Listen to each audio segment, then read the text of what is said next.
అట్లే మనల్ని కూడా జనాలందరినీ కూడా ఎక్కడికెక్కడ గాడి కట్టేశారు.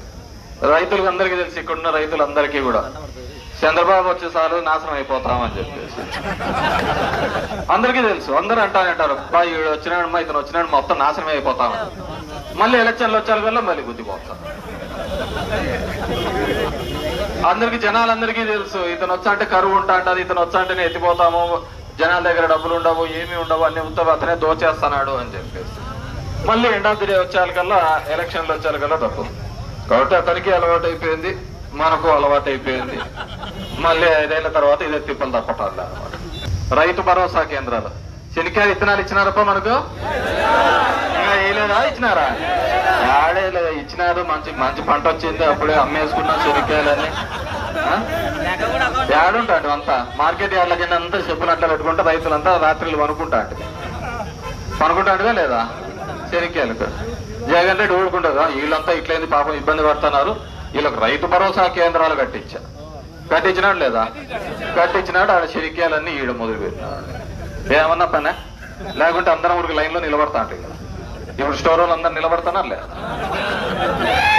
ఎవరైనా ఇంటికి అడుగు ఇచ్చారా? ఇంటిగా తీసుకోపోమ్మా 6 గంటలకే అంట. 6 గంటలకి వేయడం చరిత్ర. 6 గంటలకే ఇచ్చినవి ఏమి 6 గంటలకి ఇచ్చింది 20,000 ఇచ్చానన్నాడు. 5 గంటలకి తెల్లారు 5కే మద్యం షాపులు అయితే ఓపెన్ అవుతాయి. 5 గంటలకే మాత్రం పాపం వీధినా బెల్ట్ షాపులు. అంటే 20 లక్షల ఉద్యోగాలు కదా. 20 లక్షల ఉద్యోగాలు రావాలంటే ఎట్లా రావాలా? సందుకు బెల్ట్ షాప్ 4 ఇళ్ళ బెల్ట్ షాప్ పెట్టుకుంటూ పోతా అంటే దాంట్లోనే 10 లక్షలు అయిపోతాయి. దానికి అవి కనపడవు పోలీసులకు. ఎందుకు కనపడతాయి? అది ఎవరు కనపడుతుంది? మందు ప్రియులు కూడా కనపడతాయి బ్రాంచ్ షాపులు. మిగతా ఎవరు పోయినా కానీ కనపడ్డారు. అది నైట్ 1 గంట వరకు దొరుకుతుంది.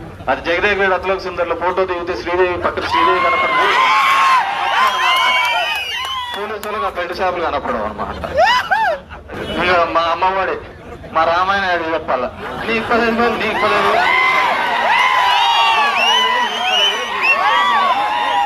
పన్నాయిలేవా? మన వాహనాలు అందరికి పన్నాయి. అందరు సంతోషంగా ఉన్నారు కదా. ఏ తమ్ముళ్ళు ఏ ఒక్కలు అంత హ్యాపీసే కదా. అంత ఫుల్ హ్యాపీసు. నీ 10,000 పడింది. అందరూ హ్యాపీసు. సో అందరికి 1500 పడింది. అది హ్యాపీసు. ఉచిత బస్సు. ఎవడన్నా టికెట్ అడిగినారంటే బాగుండదు చెప్తానా. హ్యాపీసు. ఇట్లా మీ ఆడవాళ్ళంతా ఫ్రీ బస్సు, మీరు వెనకాల మోటార్ సైకిల్ వస్తారు. నిరుద్యోగ వృత్తి అదైతే పర్వాలేదు. 3,000 అన్నాడు, బాగా పడుతుంది, దాంట్లో ఇబ్బంది లేదు. నెల 1వ తేదీకైనా 6 గంటలకైనా ఇది కూడా దీని మీద రాస్తాంటాం చూడు. ఇంతకుముందు పల్లెలలో ఇంతకుముందు కూడా 3,000 ఉంటాయంటప్ప. పెరిగింది, కాస్ట్లీ కదా ఇతను. ఇంకా 50 ఏళ్ళకే పెన్షను.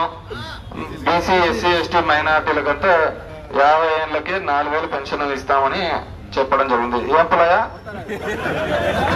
50 ఏళ్ళకి వచ్చిందా లేదా పెన్షన్? నువ్వు ఆధార్ మార్పించుకున్నావంటే వయసు తక్కువ కనపడదు. 90 పడిపోయింది నీకు కూడా.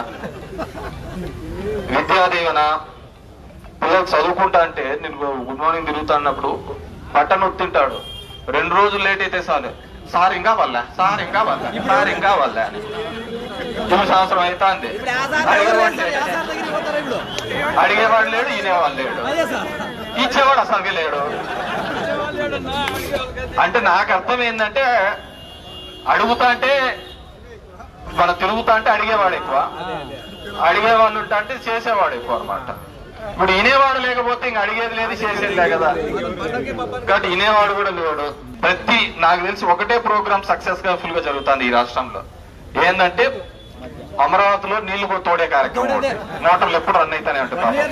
ఈ సంవత్సరం పాటు ఎప్పుడు నిలిచిపోలే మోటార్లు. నెల 1వ తేదీ వస్తాడు చంద్రబాబు, ఇలా పోతాడు.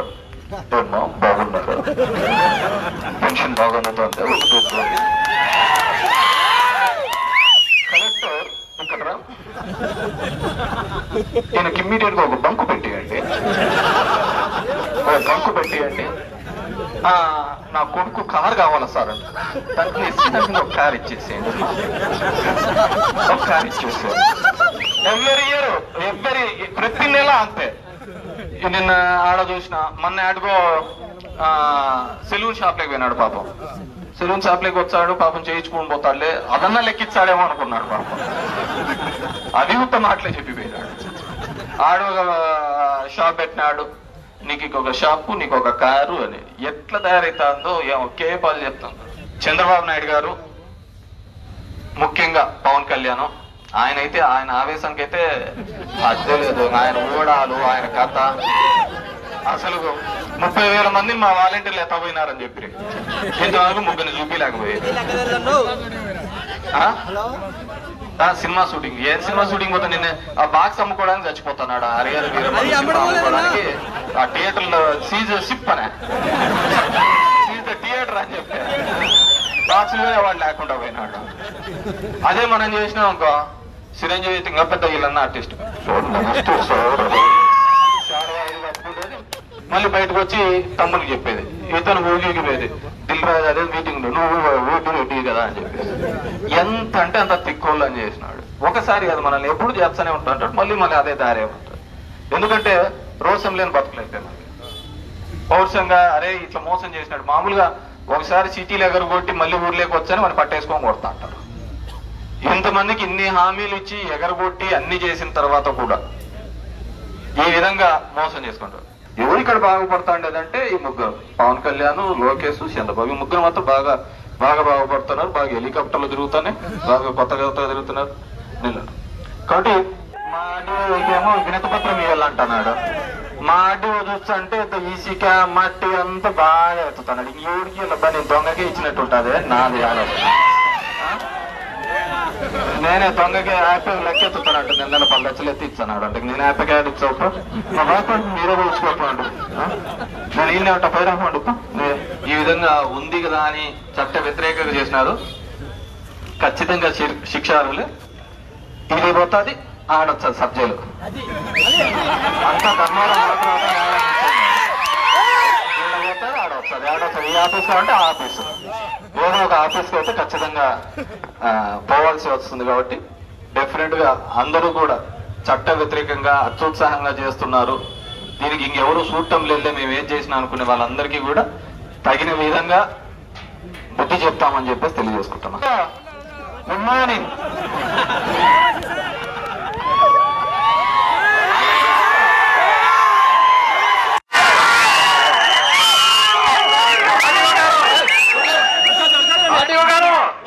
ఒకసారి కేసిరెడ్డి చూడండి మొహము.